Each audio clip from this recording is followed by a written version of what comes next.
Donc dans cette vidéo, nous allons essayer de comprendre comment certains éléments du tableau périodique, qu'on connaît sous forme atomique, vont se transformer pour former ce que l'on appelle des ions.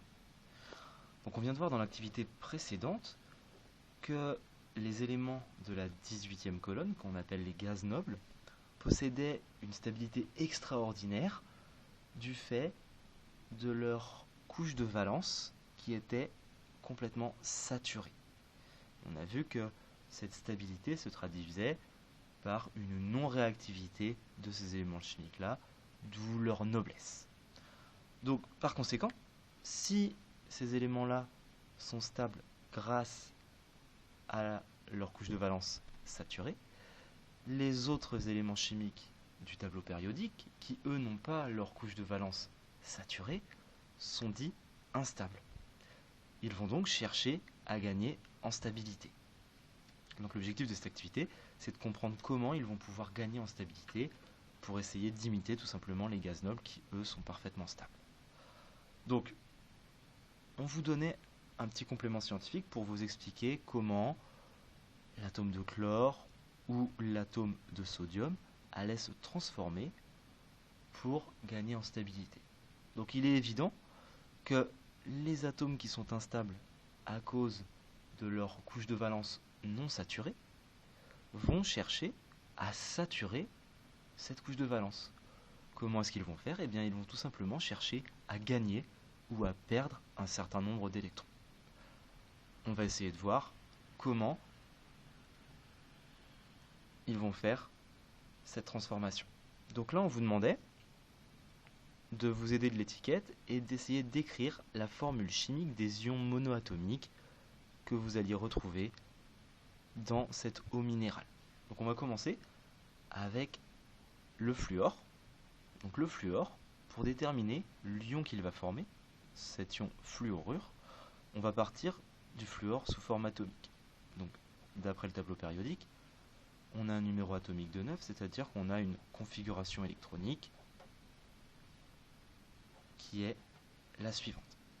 Et là, ce qu'on peut remarquer, c'est que la couche de valence de cet atome de fluor, c'est la couche numéro 2, et elle comporte 2 plus 5, 7 électrons.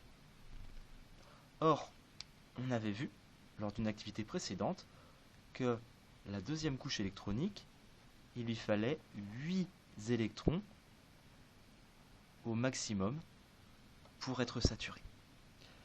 Donc, cet élément fluor, qu'est-ce qu'il va faire? Il va tout simplement chercher à gagner un électron plus un électron pour essayer de saturer sa couche de valence, d'accord, puisqu'il est à 2p5, donc il faudrait qu'on arrive à 2p6.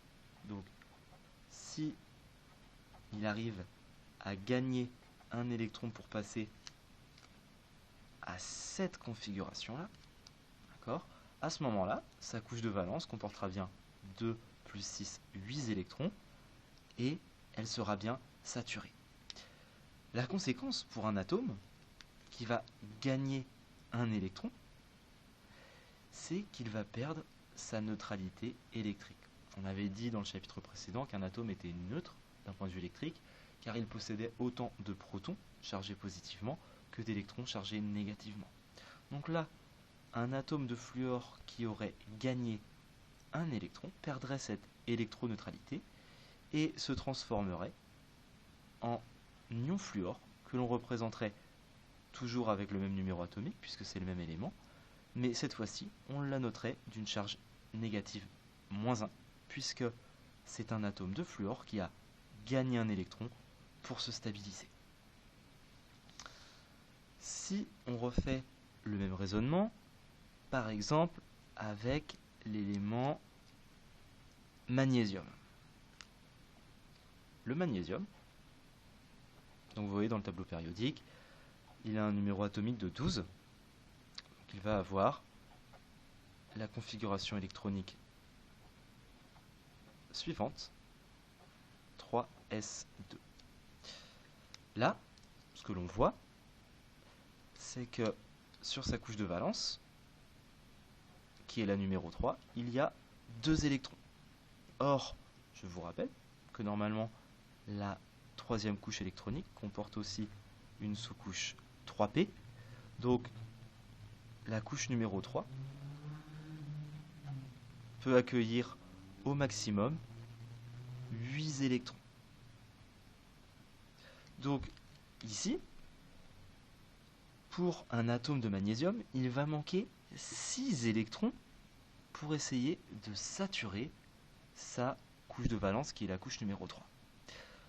Là, il va y avoir une autre possibilité pour des atomes d'avoir une couche de valence saturée. Vous voyez qu'ici, ce que cet atome peut faire, donc il a le choix entre gagner 6 électrons, d'accord, puisqu'il faut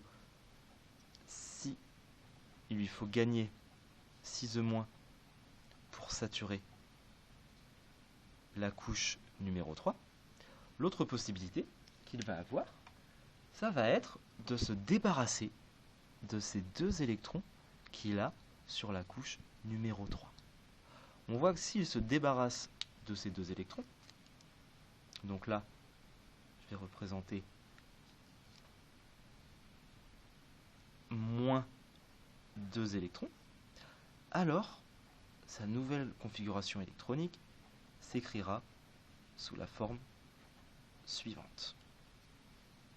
Et là, on voit qu'en se débarrassant de ces 2 électrons, la nouvelle couche de valence de cet élément magnésium serait la couche numéro 2 et comporterait 8 électrons. 8 électrons, on sait que c'est le maximum pour la couche numéro 2, donc on aurait bien une couche de saturée. Et donc, on aurait bien un élément chimique parfaitement stable.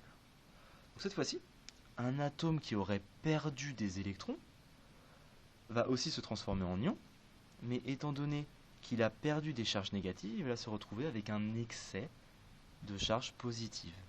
Il va donc on réécrit le même élément chimique, puisque nous n'avons pas touché au nombre de protons, 12. En revanche, étant donné qu'il a perdu 2 électrons, il s'est chargé 2 fois positivement.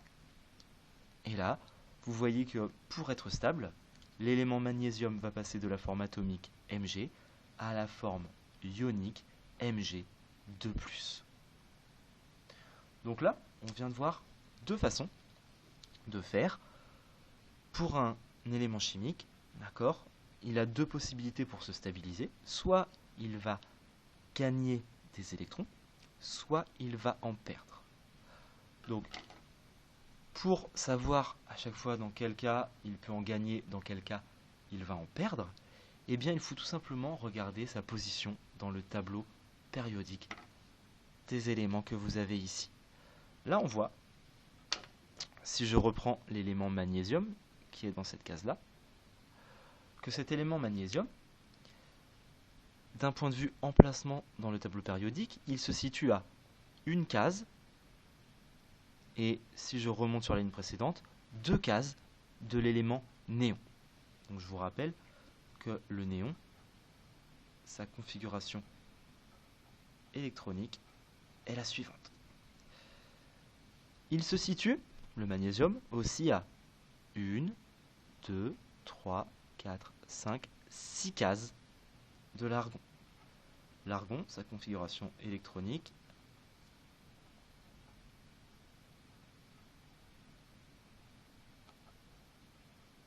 est la suivante. Donc, vous voyez que là, le magnésium, il avait le choix entre gagner 6 électrons pour saturer sa couche numéro 3 et adopter la configuration électronique de l'argon qui est stable, ou perdre 2 électrons et imiter la configuration électronique du néon en saturant sa couche numéro 2. Donc pour choisir, il faudra toujours choisir la transformation qui nécessite le moins de déplacement de cases. On dit que l'élément chimique du tableau périodique va adopter la configuration électronique du gaz noble le plus proche de lui dans la classification périodique. On voit que le magnésium est bien plus proche du néon que de l'argon dans la classification périodique. Si on raisonne avec le fluor, le fluor qui était ici, qui avait le choix entre gagner un électron pour saturer sa couche numéro 2. Il pouvait aussi se débarrasser éventuellement de 7 électrons pour adopter la configuration électronique 1s2, c'est-à-dire adopter la configuration électronique de l'hélium. Vous voyez que dans le tableau périodique, le fluor est à une case du néon. C'est donc la configuration qu'il a adoptée. Il était à 1, 2, 3, 4, 5, 6, 7 cases de la configuration de l'hélium. Donc à chaque fois, vous devrez respecter ce critère-là. Un atome ou un élément va adopter la configuration électronique du gaz noble le plus proche de lui dans le tableau périodique. Ainsi, vous pourrez assez facilement prouver que tous les éléments de la première colonne vont former des ions qui auront une charge positive. Les éléments de la deuxième colonne vont tous former des ions qui auront deux charges positives, c'est-à-dire qu'ils auront perdu 2 électrons. Les éléments de la troisième colonne vont perdre 3 électrons, puisque dans la troisième colonne, c'est toujours plus facile de se déplacer de 1, 2, 3 cases que de se déplacer de 1, 2, 3, 4, 5 cases. La cinquième colonne, elle, formera des ions négatifs, c'est-à-dire qu'ils vont gagner 3 électrons, puisque c'est plus simple de se déplacer de 1, 2, 3 cases que de 1, 2, 3, 4, 5 cases. Les éléments de la sixième colonne formeront des ions négatifs, et enfin les éléments de la septième colonne gagneront eux aussi un électron. Donc vous verrez que dans le cours, on va énoncer ce que l'on appelle les règles du duet et de l'octet, qui expliquent rigoureusement ces gains ou ces pertes d'électrons pour gagner en stabilité.